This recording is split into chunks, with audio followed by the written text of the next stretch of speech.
যুবক এসে বললেন, ইয়া রাসূলুল্লাহ ইযান লি বিজিনা, হে নবী আপনি আমাকে জিনার অনুমতি দিন, জিনার অনুমতি দিন। ফা আকবালাল কওমু আলাইহি ফাজাজারুহু মাহমাহ, সাহাবারা ধমকাতে লাগলাই, বেয়াদব, লজ্জা শরমের মাথা খেয়ে কি বলো এগুলো তুমি নবীর সামনে, জিনার অনুমতি দাও। ওয়ালা তাকরাবুজ জিনা, আল্লাহ বলেন জিনার কাছেও যেও না, ব্যভিচারের কাছেও যেও না, তুমি নবীর সামনে এসে এই পাপের অনুমতি চাও। রাসূল ইসলাম কিছু বললেন না।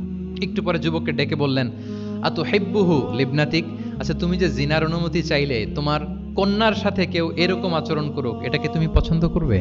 সে বলল, লা ইয়া রাসূলুল্লাহ, কেউই পছন্দ করবে না এটা। আচ্ছা আতুহিব্বুহু লি উম্মিক, তোমার মায়ের সাথে কেউ অপকর্ম করবে, এটা তুমি পছন্দ করবে? লা ইয়া রাসূলুল্লাহ, না। আতুহিব্বুহু লি উখতিক, তোমার বোনের সাথে কেউ এই কাজ করবে, তুমি পছন্দ করবে? সে বলে না। ঠিক তখন রাসূল সাল্লাল্লাহু আলাইহি ওয়াসাল্লাম বললেন, তুমি যে এই কাজের অনুমতি চাইলে, যার সাথে তুমি জিনায় লিপ্ত হবে, সে তো কারো না কারো মা, কারো না কারো বোন, কারো না কারো আদরের কন্যা, তাহলে কিভাবে তুমি এটা করতে চাও?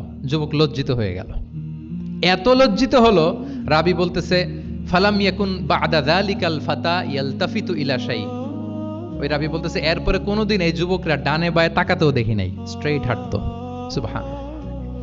রাসূল ইসলাম দোয়া করেছিলেন তার জন্য, আল্লাহুম্মা গফির যামবাহ ওয়া তাহহির কলবাহ ওয়া হাসসিন ফারজাহ, আল্লাহ তুমি তার গুনাহ মোচন করো, পাপ মোচন করো, আল্লাহ তুমি তার অন্তরকে পরিশুদ্ধ করো, আল্লাহ তুমি তার চরিত্রকে নিষ্কলুষ করে দাও।